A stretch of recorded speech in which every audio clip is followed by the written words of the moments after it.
ನಾವೇ ಸಾಕಿದ ಗಿಣಿ, ನಮ್ಮ ಮುದ್ದಿನ ಗಿಣಿ ಹಾಡಾಗಿ ಬೆಳೆಯಿತಲ್ಲೋ, ಈ ವೇದಿಕೆಯಲ್ಲಿ ಮೆರೆಯಿತಲ್ಲೋ. ಏನ್ ಕಥೆ ಒಂದು ಪದಗಳಲ್ಲಿ ವರ್ಣಿಸ್ಲಿಕ್ಕೆ ಆಗೋದಿಲ್ಲ. ಈ ಒಂದು ಪಯಣಗಳನ್ನ ಎಲ್ಲಿಂದ ಬಂದು ಹೇಗೆ ಬೆಳೆದು ಹೇಗೆ ನಿಂತು ಹೇಗೆ ಶ್ರುತಿಲಿ ಆ ಮಾಗುರುಗಳು ಹೇಳ್ತಾರೆ, ಏನು ಶ್ರುತಿಲಿ ಹಾಡ್ತಾ ಇದ್ದಾನಪ್ಪ ಏನೋ ಅಂತಾರೆ. ಶ್ರುತಿ ಯಾರಿಗೂ ಉಡುಗೊರೆಯಾಗಿ ಕೊಡಕ್ ಆಗೋದಿಲ್ಲ. ಶ್ರುತಿ ಅನ್ನೋದು ಸಂಸ್ಕಾರ. ಇದು ನಿನ್ನ ಈ ವೇದಿಕೆ ಗೆಲ್ಸಿಲ್ಲ ಗುರುವೆ, ಈ ವೇದಿಕೆ ನೀನ್ ಗೆಲ್ಸಿದೀಯ ಅಷ್ಟೇ.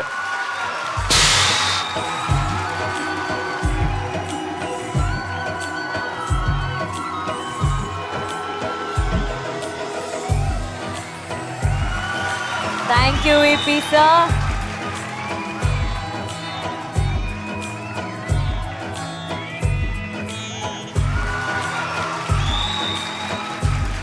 ತಮ್ಮ, ಹೇಗೆ ಅನಿಸ್ತಿದೆ ಈ ಕ್ಷಣ ನಿನಗೆ? ಮಾತಾಡಿ. ಭಾಳ ಖುಷಿ ಆತಕ್ಕ. ಗೋಲ್ಡನ್ ಮೆಜರ್ ಫಸ್ಟ್ ಅಂತ ತಗೊಂಡಿನಿ ಅನ್ಸುತ್ತೆ. ಇಲ್ಲ ನಮ್ಮ ಹೇಮಂತ್ ಸರ್ ಭಾಳ ಬೈದು ಹಿಂಗೆ ಆಡ್ಬೇಕು ಕಣೋ, ನೀನು ಯಾವಾಗ ಬರೀ ಅಷ್ಟರಲ್ಲೇ ಉಳ್ಕೊಂಡ್ರೆ ಹೆಂಗೆ, ಇನ್ನು ಹೊಸ ಕಲಿಬೇಕು, ಹೊಸ ಹಾಡಬೇಕು. Hemant sir, hats off to you. ಹೇಳಿದ್ದೀನಿ ಸರ್. ಇನ್ನೊಂದು ಮುಖ್ಯವಾದ ನಾನೊಂದು ಆಸೆ ಕೇಳೇ ಬಿಡ್ತೀನಿ. ಅವನ ಜೀವನದಲ್ಲಿ ಗುರಿ ಏನು ಅಂತ ನಾನು ಕೇಳಿದ್ದೆ. 2 days ಮುಂಚಿನ ಮಾತಿದು. ಆ ಗುರಿ ಇದೆ ಅಂತ ನಂಗೆ ಇವತ್ತು ನೋಡಿಸ್ತಾ ಇದ್ದಾನೆ ಸರ್. ಅವನು I am feeling very proud of. ಯಾಕೆಂದ್ರೆ ಇನ್ನೂ ಅವ್ನು ನನಗೆ ಆಸೆ ಹೇಳಿಲ್ಲ, ಆದ್ರೆ ಅವ್ನು ನನಗೆ ಗುರಿ ನನಗೆ ಗೊತ್ತಾಗೋಯ್ತು. ಅವ್ನು ಎಲ್ಲಿ ತಲುಪ್ತಾನೆ ಅನ್ನೋ ಗುರಿ ಹಾಡಿನ ನನಗೆ ತಿಳಿಸ್ಕೊಟ್ಬಿಟ್ಟ ಇವತ್ತು.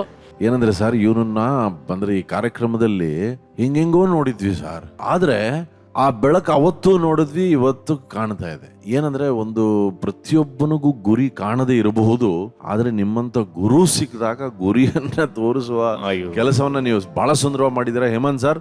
Hats off to you. ನಿಜವಾಗ್ಲೂ ಅವನಲ್ಲಿ ಒಂದು ಬದಲಾವಣೆ ಕಾಣ್ತಾ ಇದೆ. ಜಿಬ್ಬಾ ಪೈಜಾಮದಲ್ಲೂ ಚೆನ್ನಾಗಿ ಕಾಣ್ತೀಯ ಕಣ.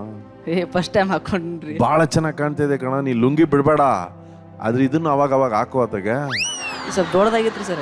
ಅಯ್ಯೋ, ಚಿಕ್ಕದ್ ಮಾಡಿದ್ರ ಆಯ್ತು ಬಿಡತ್ತಾಗೆ. ಈ ಜಿಬ್ಬಾ ಪೈಜಾಮ ಅಡ್ವಾಂಟೇಜ್ ಏನ್ ಗೊತ್ತಾ, ಲುಂಗಿ ತರ ದೊಡ್ಡದಿದ್ರು ಗೊತ್ತಾಗಲ್ಲ, ಆರಾಮಾಗಿರುತ್ತೆ. ಥ್ಯಾಂಕ್ ಯು ಅನುಶ್ರೀ ಅವರೇ. Thank you V sir. Thank you so much. ನೀವು ಬಹಳ ಹತ್ರ ಈ ಹುಡುಗ ನನಗ್ ಗೊತ್ತು. ತಮ್ಮ ಅಕ್ಕ ಅನ್ಕೊಂಡ್ ಬಹಳ ನಿಮ್ಮ ಮೇಲೆ ಅಭಿಮಾನ ಅವನ್ಗೆ. ಹೌದು ಸರ್. ಅವ್ನು ಬೆಳಿಬೇಕು ಸರ್, ಇದೇ ರೀತಿ ಬೆಳೆದ್ರೆ ಅವಾಗ ನನಗೆ ಅಕ್ಕಾಗಿ ಹೆಮ್ಮೆ ಆಗತ್ತೆ, ನನಗೆ ತುಂಬಾ ಖುಷಿ ಆಗತ್ತೆ.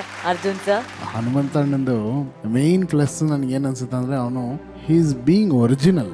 ಅವನು ಯಾವಾಗಲೂ ಒರಿಜಿನಲ್ ಆಗೇ ಇರ್ತಾನೆ. ಅವನಿಗೆ ಏನು ಗೊತ್ತಿದೆ, ಆಮೇಲೆ ಬೇರೆ ಏನು ಹೊಗಳಿಕೆನೋ ಅವನನ್ನು ಏನು ಮಾಡೋಕ್ಕಾಗಲ್ಲ, ತೆಗಳಿಕೆನೋ ಅವ್ನಿಗೇನು ಮಾಡೋಕ್ಕಾಗಲ್ಲ. ಅವನದು ಒಂದು ಸುಂದರವಾದ ಒಂದು ಒಳ್ಳೆ ಪ್ರಪಂಚ ಕ್ರಿಯೇಟ್ ಮಾಡ್ಕೊಂಡಿದ್ದಾನೆ. ಅದ್ರಲ್ಲಿ ಹನುಮಂತಣ್ಣ ಇದ್ದಾನೆ. ಅವ್ನು ಮನ್ಸು ಮಾಡಿಬಿಟ್ರೆ ಏನು ಬೇಕಾದ್ರೂ ಮಾಡಿಬಿಡ್ಬೋದು ಅನ್ನೋದು ಇವತ್ತಿನ ಪರ್ಫಾರ್ಮೆನ್ಸ್. ಅದಕ್ಕೆ ಒಂದು ನಾಂದಿ ಹಾಕಿರೋದು ಹೇಮಂತ್ ಸರ್. ನಿಜವಲ್ಲೂ ಹಾಡಿಸ್ಬೇಕಾದ್ರೂ ಅವ್ನಿಗೆ ಅಷ್ಟು ಸೀರಿಯಸ್ನೆಸ್ ಒಂದೊಂದ್ಸತಿ ಇರೋಲ್ಲ, ಯಾಕಂದ್ರೆ ಅವನದೇ ಒಂದು ಪ್ರಪಂಚ, ಅದರಲ್ಲೇ ಖುಷಿಯಾಗಿ ಅವ್ನಿಗೆ ಏನು ಬೇಕು ಅದರಲ್ಲೇ ಇರ್ತಾನೆ. ಬಟ್ ಸ್ವಲ್ಪ ಅವನು ನೀವು ಬೆನ್ನು ತಟ್ಟಿ ಇದು ಹಿಂಗೆ ಅಂತ ಅವ್ನು ಸ್ವಲ್ಪ ಚಿವುಟಿದ್ದಕ್ಕೆ ಇವತ್ತು ಎಷ್ಟು ಚೆನ್ನಾಗಿ ಹಾಡಿದೆ ಅಂದರೆ, ಅದು ಮುಖ್ಯವಾಗಿ ಹಾಡಲ್ಲಿ ಆ ಭಾವ, ಆ ಹಾಡು ಸಾಹಿತ್ಯಕ್ಕೆ ಆ ಪೇನ್ ಇತ್ತಲ್ಲ, ಅದು ನಿಜವಲ್ಲೂ ಭಾಳ ಚೆನ್ನಾಗಿ ಹಾಡಿದೆ ಅನ್ನೋಂಥ. ನೀನು ಈಗೇನಿದೆಯಲ್ಲ ಹಿಂಗೆ ಇರಪ್ಪ. ನನಗೆ ಆ್ಯಸ್ ಅ ಮ್ಯೂಸಿಷಿಯನ್ ಹೇಳ್ತೀನಿ, ನೀನು ಚೆನ್ನಾಗಿ ಹಾಡ್ತೀಯ, ಚೆನ್ನಾಗಿ ಹಾಡ್ತಿರ್ತೀಯ, ಅದೆಲ್ಲ ಬೇರೆ. ನೀನೇನು ಒರಿಜಿನಲ್ ಆಗಿದೆಯಲ್ಲ, ಹಿಂಗೆ ಇರೋ ಕಣೋ, ಇದೇ ಕಣೋ ಮುಖ್ಯ ಜೀವನದಲ್ಲಿ. ಒಳ್ಳೇದಾಗಲಿ ನಿಮಗೆ. All the best. Thank you sir. ಮಹಾಗುರುಗಳೇ, ಇಬ್ಬರು ಒಳ್ಳೆ ಮಾತು ಹೇಳಿದ್ರೆ. ಏನೇ ಮುಂದೆ ಪ್ಲ್ಯಾನ್ ಏನಿಂದು? ಊರ್ನಲ್ಲೇ ಇರೋದು ಅಂತನಾ? ಇಲ್ರಿ, ಇಲ್ಲಿ ಹೆಂಗ್ ಬಂದಿನಂತ ನನಗ ಗೊತ್ತಿಲ್ಲ, ಎಲ್ಲ ದೇವರ ಆಶೀರ್ವಾದ. Correct. ಮುಂದೆ ಹೆಂಗ್ ಹೋಗ್ತೀನಿ ಅದೆಲ್ಲ ದೇವ್ರಿಗೆ ಬಿಟ್ಟು ಕೊಟ್ಟಿದ್ದೆ. ಅದು ಕರೆಕ್ಟ್. ನೀನು ದೇವರು ಬರೋ ಸಮೇತ ಹುಟ್ಟಿದ್ಯಾ. ನೀನು ಅರ್ಥ ಮಾಡ್ಕೊಂಡ್ರೆ ಸಾಕು ಇವಾಗ ಅದನ್ನು. ಏನೇ ಹೇಗೋ ನೀನು ದೇವ್ರು ಹೇಳ್ದಂಗೆ ಮಾಡು, ಆದರೆ ದೇವ್ರಿಗೆ ಹೇಳು ಸಂಗೀತದಲ್ಲೇ ಇಡು ನನ್ನ ಅಂತ. Okay, all the best. Thank you ಮಹಾಗುರುಗಳೇ.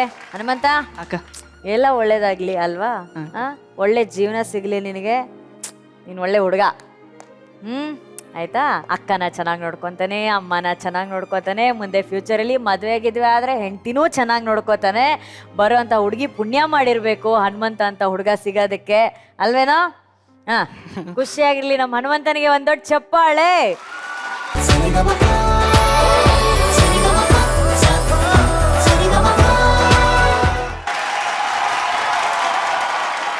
ಇದು ಅನಂತ್ನಾಗ್ ಸರ್ ಈ ಗೆಟಪ್ ಅಲ್ಲಿ ಮಾಡಿದಂತಹ ಪಿಕ್ಚರ್ ಇದೆಯಲ್ಲ, ನಂಗೆ ಸಖತ್ ಇಷ್ಟ ಅದು.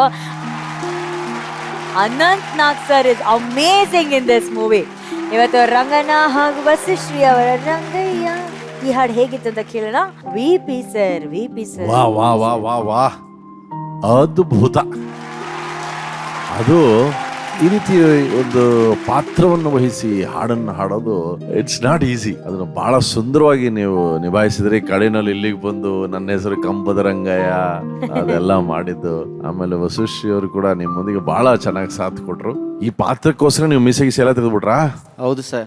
ವಾ ವಾ ವಾ, ಡೆಡಿಕೇಶನ್ ಅಂದ್ರೆ ಹಂಗಿರ್ಬೇಕಣ್ಣ. ಹೌದೌದು. All the very best. Thank you sir. Thank you. ರಂಗಣ್ಣವ್ರೆ, ಏನ್ ರಂಗಣ್ಣವ್ರೆ ನೀವು ಎಂತ ಅದ್ಭುತವಾದ ಕಲಾವಿದರು ನೀವು. ಔಟ್ಸ್ಟ್ಯಾಂಡಿಂಗ್, ಚಾನ್ಸೇ ಇಲ್ಲ.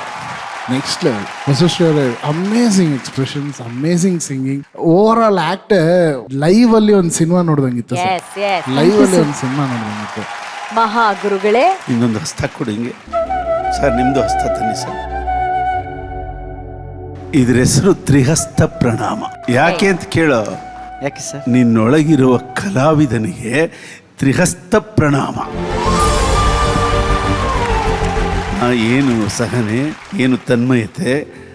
ನಿನ್ನೊಳಗೆ ಒಬ್ಬ ದೊಡ್ಡ ಕಲಾವಿದನೇ, ಅಭಿನವ ಕಲಾವಿದ ನೀನು. ನಿಮಗೆ ದೊಡ್ಡ ಭವಿಷ್ಯ ಇದೆ. ನೀನು ಅರ್ಜೆಂಟಾಗಿ ಒಂದು ಪಿಕ್ಚರ್ನಲ್ಲಿ ಆ್ಯಕ್ಟ್ ಮಾಡಪ್ಪ.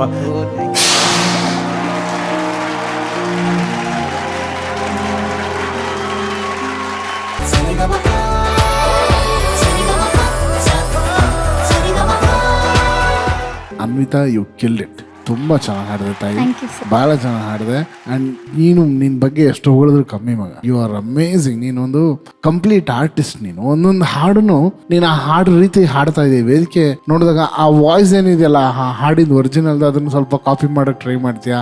ಅದನ್ನು ಆದಷ್ಟು ಅದರದ್ದು ಏನು ಇಂಗ್ರೀಡಿಯೆಂಟ್ಸ್ ಹೋಗದೆ ಇರೋ ಥರ ಈ tries a lot to keep the original as it is. ಚೆನ್ನಾಗಿ ಹಾಡಿದೆ, ತುಂಬ ಚೆನ್ನಾಗಿ ಹಾಡಿದೆ. ಇಬ್ರು ಆಸ್ ಎ ಸಾಂಗ್ ಅಂತ ನೋಡಿದ್ರೆ amazing performance. Very good. Thank you Arjun sir.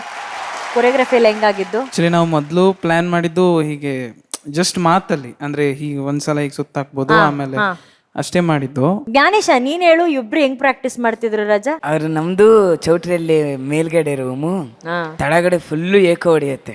ಏನು ಏಕೋ ಏಕೋ ಎಕ್ಕೋ? ಏಕೋ ಹೊಡೆಯುತ್ತೆ. ಯಾವಾಗ್ಲೂ ಒಂದ್ ಸರಿ ಬಾಗ್ಲ ಹಾಕೊಂಡನಂದ್ರೆ ಊಟಕ್ಕಷ್ಟೇ ಬಾಗ್ಲು ತೆಗಿತಾನೆ. ಏನ್ ಮಾಡ್ತಿರ್ತಾನೆ ಬಾಗ್ಲ ಹಾಕೊಂಡು? ಅದೇ ಏನು ಗೊತ್ತಿಲ್ಲ. ಆದ್ರೆ ಈ ಸರಿ ಅಂತೂ ಏನು ಪ್ರಾಕ್ಟೀಸ್, ಅಬಾಬಾಬಾಬಾ, ಬುಸ್ ಬುಸ್ ಸಂಬದ ಅಂತ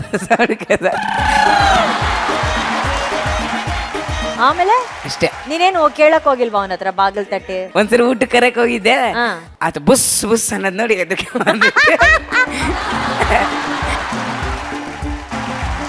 ಸರಿಗಮಪ